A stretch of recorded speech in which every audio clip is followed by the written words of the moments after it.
আজকে সোমবার আর আমরা বাড়িতে সকলেই খাই নিরামিষ খাবার। ডাল পোস্ত তো হয়েছেই, আর উচ্ছে আলু ভাজাও হয়েছে, আর তার সঙ্গে হয়েছে আজকে পুঁই শাকের চচ্চড়ি। এটা খুবই সাধারণ একটা রান্না, সকলেই বাড়িতে করেন, কিন্তু এটা আমাদের জন্য আজকে খুব স্পেশাল। প্রথমেই বড়ি ভেজে তুলে রেখেছি, তারপরে তেলে শুকনো লঙ্কা পাঁচফোড়ন দিয়ে অনেক রকম সবজি দিয়ে দিয়েছি। সবজির মধ্যে আছে আলু, বেগুন, কুমড়ো, বরবটি, ঝিঙে আর পটল।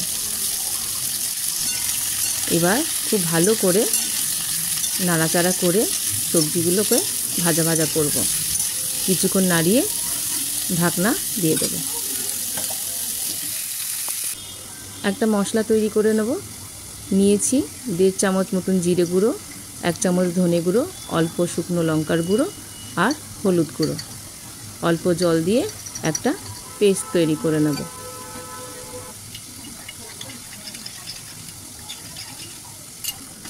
আবার ঢাকা তুলে কিছুক্ষণ সবজিগুলোকে এপিট ওপিট করে ভেজে নেব। এবার দিয়ে দেবো অল্প আদা বাটা আর একটা যে পেস্ট তৈরি করে নিয়েছি সমস্ত গুঁড়ো মশলা দিয়ে, সেটা দিয়ে দেবো। আবার সব কিছু বেশ ভালো করে মিশিয়ে একটু ভাজা ভাজা করব আর একটা ঢাকা দিয়ে দেবো।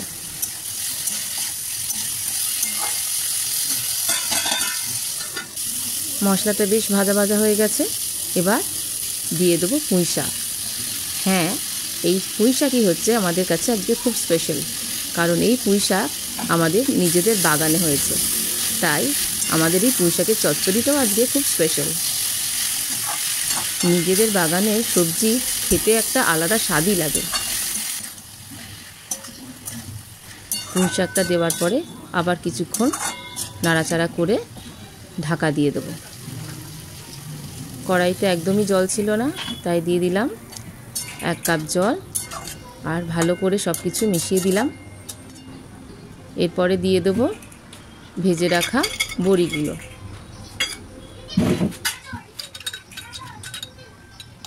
প্রথম থেকে একদমই নুন দিইনি, তাই স্বাদ মতন নুনটা দেবো। অনেক রকম সবজি আছে, শাক আছে, তাই নুনটা নিজের স্বাদ মতন দিয়ে দেবেন। 2 মিনিট ফোটার পরে আবার কিছুক্ষণ সবজিগুলো একটু নাড়িয়ে চাড়িয়ে দিলাম। মাঝে মাঝে দেখব যে আলুগুলো বা অন্য সবজিগুলো সেদ্ধ হয়েছে কিনা। সবজির মধ্যে জলটা যখন প্রায় কমে গেছে, তখন দিয়ে দিলাম 2-3 চামচ সর্ষে বাটা। 2 রকম সর্ষে একই পরিমাণে নিয়ে একটু নুন দিয়ে সেটা পেস্ট করে রেখেছিলাম, সেটা দিয়ে দিয়েছি। আর দিয়ে দিলাম একটা কাঁচা লঙ্কা আর অল্প চিনি, 1/2 চামচের থেকে একটু বেশি চিনি দিয়েছি।